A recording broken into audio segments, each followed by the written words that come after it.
معلومات عن الظهير الأيسر ياسر العروسي لم تعرفها من قبل في حين تمثيله المنتخب الجزائري.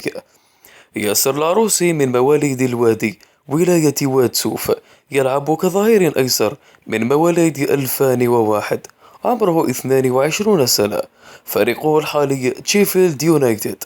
أما جنسية اللاعب فهي مزدوجة بين الجزائرية والفرنسية. أما ديانة هذا اللاعب الشاب فهي الإسلام.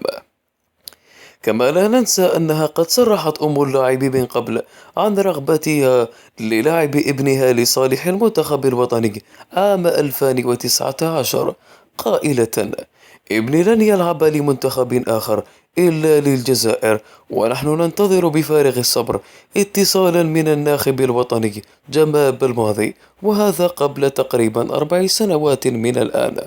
وقد لعب هذا الشاب في ليفربول ولوهافر في مسيرته الكروية من قبل.